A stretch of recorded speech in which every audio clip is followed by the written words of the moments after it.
Hands viewers! Nandito na naman si Nicoy. Ngayon, ang episode natin is, wala niyo po kung ano pong gagawin natin. Tama na. Yan po. Magluluto po tayo. Yan. Ang gagawin natin po ngayon ay magluluto ng ginataang laing. Yan. O kaya tinatawag nilang taro leaves.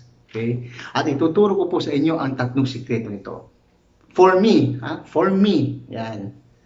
Ang ginataang laing Mikoy version. So, kung kayo po ay bago sa bahay ni Mikoy and Hans, wag po kayong mahiyang mag-subscribe. Yan lamang po. At magiging masaya na si Mikoy. Yan. At marami pang ituturo si Mikoy sa pagluluto. Lutong probinsyano. Yeah! Tara na, at hindi ako makapaghintay.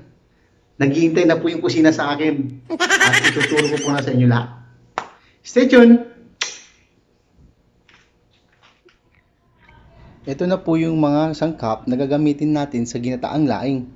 So, ito na po ang dahon ng laing. Yan. Merong magic sarap. May sili labuyo at lemon. Bawang, sibuyas, luya, hipon, dilis, at ang gata. So guys, umpisan po na natin ang pagluluto nito. Kung mapapansin nyo guys, malaki yung dahon niya. So ang ginagawa ko para at least medyo maliit, ginugunting ko po yan ng ganyan. Yan. Ginugunting lang po yan. Yan.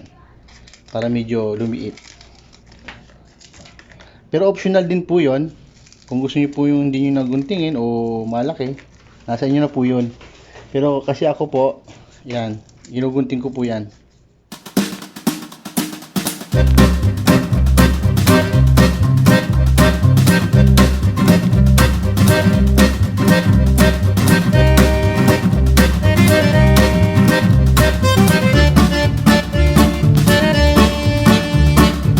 Lapit na tayo matapos guys.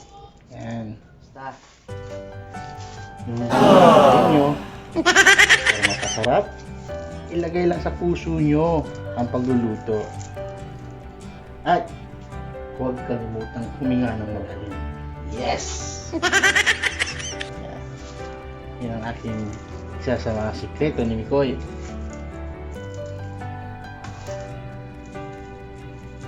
Yan. So, tapos na guys. Yan po guys. Pagkatapos kong pinagugupit, yan.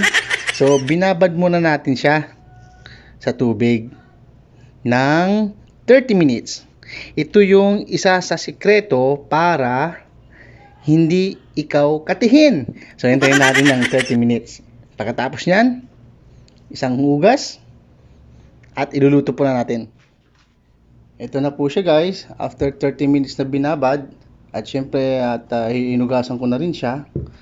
Ayan po yung isa sa sekreto para makaiwas sa kate. So umpisa na natin guys. Magpait ng kaldero. Yan. Tandaan nyo po guys, medium and low heat lang po tayo. Una ay kunting mantika. Para mag-isa ng bawang sibuyas at luya. Ihulog na natin ang sibuyas. Kung napapansin nyo guys, kung bakit sibuyas ang inuuna ko kaysa bawang. Kasi ang bawang madaling sunog. So, ito, hulog natin. Patapos ay ang ating bawang.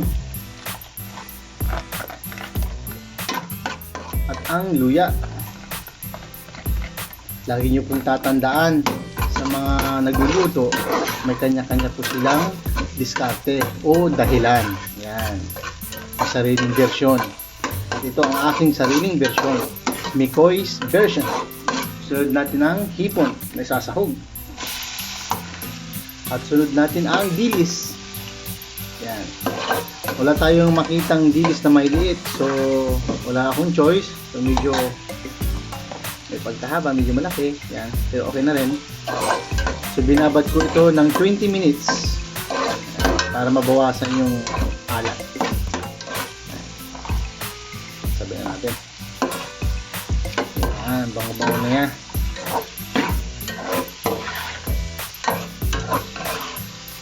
Wala tayong alamang. Walang available ngayon dito sa Saudi Arabia.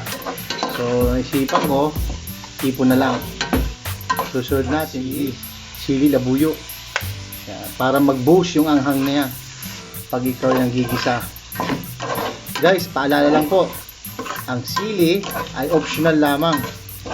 Nasa iyo na po yan kung gusto mo ng manghang or hindi. Kung sobrang manghang, uminom ka ng gatas na fresh milk. Kaya, mag-candy ka, matamis. Next is, ito na po yung gata. 2 cans ng gata na malaki. Maganda sana guys kung fresh. So, wala available ngayon. So, kumuha na lang ako ng nasa lata na malaki. 2 big cans of coconut milk. So, pakuloyin lang natin ng konti, kahit 2 minuto, at ihulog na natin yung laing. Ayan po guys, nakikita nyo pong kumulo na. So, ilalagay na natin ang ating dahon ng laing, o kaya ang taro leaves. Take note guys, ito yung isa sa mga sikreto na isi-share ko po sa inyo. At ito effective para iwas kate. Kung makati pa sa lamunan mo, kamutin natin. Biro lang. Yan. Guys, 'di ba? Hinulog ko yung dahon ng laing. So, ganito lang pong gawin nyo. Huwag nyo po siyang haluin. Ganyan lang po siya. Yan, ganyan lang. Ilubog nyo lang siya. Tapos, low fire at takpan. Ito, niluluto ko siya ng 35 to 40 minutes. 15 minutes, babalik ta rin ko rin po siya. Para sa ganon, maluto rin ang nasa ibabaw. Guys, tapan na natin. Ganda ng kaldero ko. Oh. Ayan. Pasensya na po. Kaldero ni Mikoy, wala na ganyan. Nasa pagluluto na rin po yan. Ayan po guys. Pwede natin siyang tingnan.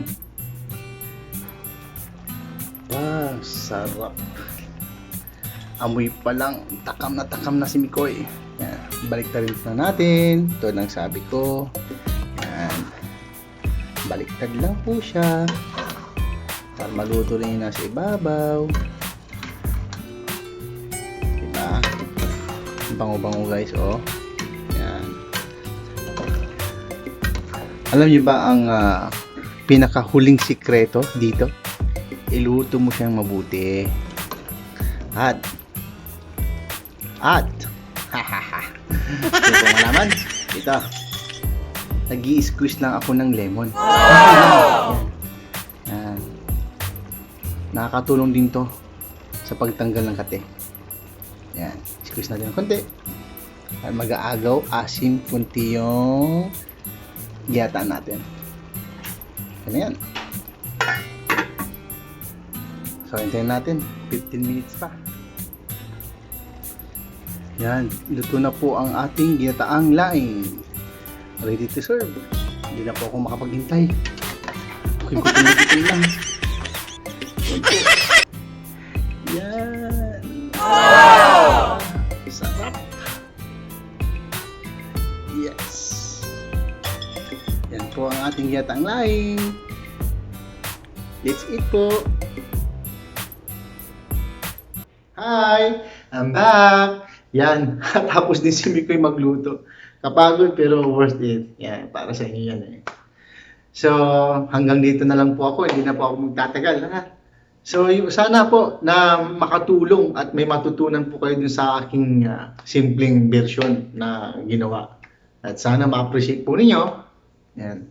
So, hanggang dito na lang po tayo. Ako yung mamaalam na po. So, huwag niyo po kalimutan mag-subscribe, watch, like and share, at wag po kayong mahiyang mag-comment at sasagutin ni Mikoy. Yan. At wag nyo rin po kalimutang i-click ang bell icon para kayo'y ma-update sa aming susunod na bagong videos. So, God bless you all guys. Thank you sa pagtatsagang panunod sa akin. So, ingat po tayo na. I love you all guys. Bye.